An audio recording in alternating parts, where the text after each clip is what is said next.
Welcome back and welcome to part 2 of our Medicare conversation. In this video, we are going to go through prescription drug coverage, or what is known as Part D. So we've talked about the red, white, and blue paper card for A and B. Now let's talk about prescription drug coverage. So Part D is for drugs. Easy way to remember that. But more importantly, what I want you to understand is that Part D covers your drugs at the pharmacy. If you're admitted into the hospital, Part A is going to cover your drugs. If you get drugs at your doctor's office, Part B will cover your drugs. Because remember, A is for admission, B is for everything outside of the hospital, so D is for your prescriptions that you get at a pharmacy. Now, while Medicare Part D is part of Original Medicare, it is something you get through something you do not get through the federal government. You have to get a Medicare Part D plan through a private insurance company. Now, I want to make sure that we are very, very clear on one thing, though. If you do not elect a Medicare Part D plan when you first become eligible, you will pay a penalty. That penalty will increase every month that you do not have a plan. And most importantly is you will pay that penalty every month for the rest of your life. Now, in 2021, that penalty worked out to be roughly $3 a year that you didn't have a plan. But again, that's a monthly penalty that you pay for the rest of your life. In other words, if you go 1 year without a Medicare Part D plan, you will pay a $3 per month penalty every month for the rest of your life. So it is my recommendation that you 100% enroll in some form of prescription drug coverage when you are first eligible to avoid that penalty for the rest of your life. Now, I fully anticipate you watching and rewatching this video because Medicare Part D is without a doubt the most confusing part of any insurance policy I've ever described. And understand that whether you choose the most basic or the most comprehensive Part D plan, all of them will have the exact same structure and the exact same format. Now, these dollar amounts might change a little bit from year to year. This video is being recorded in 2021, but every policy will have these same 4 stages when it comes to prescription drug coverage. And because there are 4 stages to prescription drug coverage, that means you could have 4 different costs for the same prescription in the same year. Confused already? Me too. So let's try to take a couple minutes and make some sense of this and make it easier to understand. So first, let's look at phase 1. Phase 1 is going to be your deductible. And now your deductible is typically only going to be something you are responsible for if you are taking name brand drugs. Another words of saying that is usually if you're taking generics, they are not subject to a deductible, and therefore they're not subject to phase 1. However, if you do take name brand drugs, insurance companies can put a deductible of up to $435 on your prescriptions, meaning that you would have to pay the first $435 before the insurance company pays anything. If you pay that $435 deductible, or if you are on generic drugs, you then go to phase 2. Phase 2 is what is known as initial coverage. Yeah, you heard that right. Phase 2 is initial coverage. That's the government for you.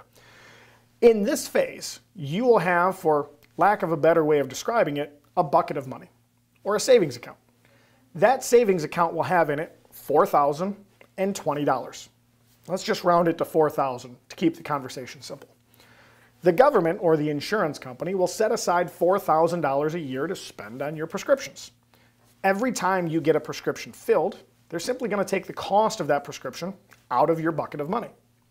And if you go through December 31st and still have even 1 penny left in your bucket, you stay in phase 2.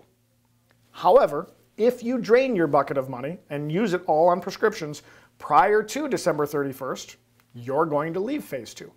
And go into phase 3. But before we leave phase 2, let's talk about coverage there. When you're in phase 2, you're going to have copays for the majority of your prescriptions. Oftentimes, your generics will have very low copays, $1, $2, $3. Many of your name brands will have $15, $20, or $30 copays. And your high-end medications typically are going to be covered on a percentage basis. Over 85% of people will never leave phase 2. Or in other words of saying that, less than 15% of people will ever fall into phase 3. So if you're typically on just generic drugs, you can probably feel easy knowing that you will not have to worry about these next two phases. But I do want to take a couple minutes and explain them, because if you've ever gone from paying $2 for your medications to $20 for your medications this next month, it's because you went into this third phase. The third phase is what's called the donut hole, or the coverage gap. They mean the exact same thing. Well, basically what happens here is once you've exhausted your $4,000 bucket, your insurance stops paying for your prescriptions.